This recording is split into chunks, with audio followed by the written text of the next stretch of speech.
Hello there, friends. I want to share something that has been really helpful to me. And to give it a little bit of context, do you ever find you overcommit yourself? And your days, instead of becoming a joy to enjoy, become almost burdensome as you look at your schedule and you're like, I need to do this, I need to do that, I need to do the next. I found this, and I used to find I'd find it very difficult to say no.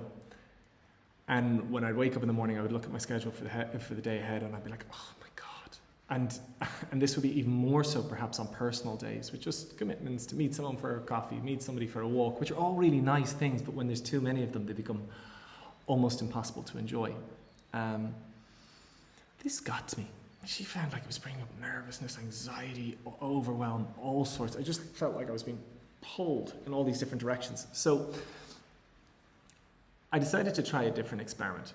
And basically, unless there's an absolute emergency, I have kind of refused to make commitments. A friend will say, hey, I'd love to meet you for a coffee. And I'd say, I can't. And that was really hard. I love my friends. I love seeing people. That was so difficult. But what happened instead was different. Instead of waking up, looking at my schedule and being overwhelmed, I'd wake up and have nothing to do. And that actually, my weekend started becoming relaxing. My nervous system calmed. But here's the really interesting one. I started seeing friends differently. Like I would bump into one of them in the gym and we would sit and we would have a chat. And I wouldn't be rushed to have to run off to somebody else. I could sit with them in more present fashion. Or I'd be in the middle of something nice and a friend would say, hey, we're doing this, do you want to come join? And I could, because I hadn't committed myself elsewhere. And so I found this weird thing that at the start of this experiment, I was, closing off all these commitments and saying, no, I can't do this and I can't do that. And I felt really anxious and upset. I almost felt like I was rejecting friends and pushing them away. But instead, over the course of the month, I enjoyed, one, a much more calm nervous system, but two, much more spontaneous connection. Much more presence in conversation, and through that I actually felt more love and connection. But then three, so much more fun. I find that there is a different type of fun altogether that goes unplanned, or flows when unplanned. And this has been quite disruptive to me. It's different. I've lived perhaps for the last 10 years scheduling so much and having these really busy days. And if I'm honest, not actually massively enjoying my life, which sounds dramatic, but it is a weird thing when you find you're just doing too much, spread too thinly. And this shift just seems so unbelievably obvious.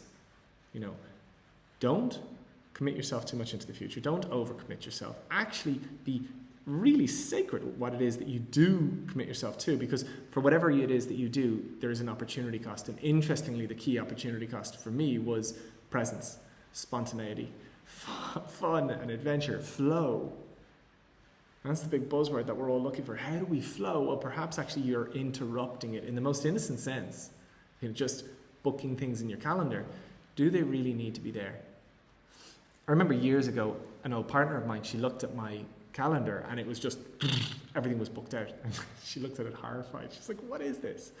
And I was like, oh, that's my schedule. It was the heart of who I was at the time. And she gave this great line. She was like, oh, it's so sad. It's like you're prioritizing your schedule instead of scheduling your priorities.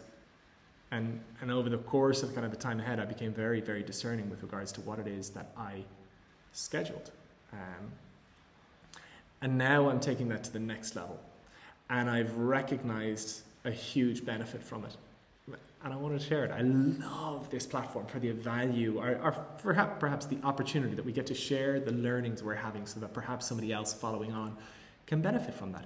And it serves like a net positive. So this after like a little experiment over the last month, has become something now that I'm holding dearly. And I'm holding tight to for going forward. And somebody, for example's sake, will say, hey, Jamie, can I meet you for a coffee? I will reply, I hope we do get to meet for a coffee. I'm not going to schedule this in.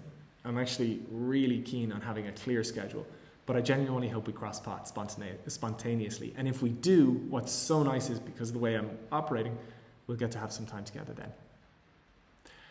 that feels a little bit woo-woo. My younger self, I can imagine, would be like, my younger, like, city living self would be like, oh, that's hippie, that's just like not cool. But in actual fact, oh, it's so cool, it's so benefiting. So if perhaps you have found yourself like me, where your days ahead seem too heavy, and you've got all these nice occasions, but there's too many of them, and in actual fact they're more burdensome than they're worth, they're more overwhelming, I'm going to encourage you to try this philosophy, and let's see how it goes. Give it a month, because it does need a little bit of a month to kind of take effect. The first week, I actually found myself a little bit empty. I was like, what do I do with myself? And then as the weeks rolled on from there, I found myself enjoying, as I said, these beautiful spontaneous moments. It's much greater freedom and enjoyment. And now, as a result, I really have found myself protecting my schedule all the more.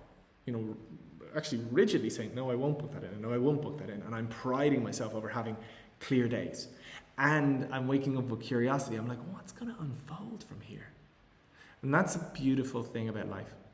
Like, if we overschedule ourselves, we block ourselves off from the magic that might be there to unfold. But if it's clear, who knows what might come? And that's a beautiful way to go to bed at night, wondering, what's going to happen tomorrow? What are you going to do?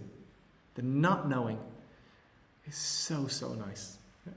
I wish some magic to unfold for you. So trial this. Let me know how it goes for you. Let me know in a week, 2 weeks, 3 weeks, 4 weeks. Wow, I hit my funny bone there, and that was really sore.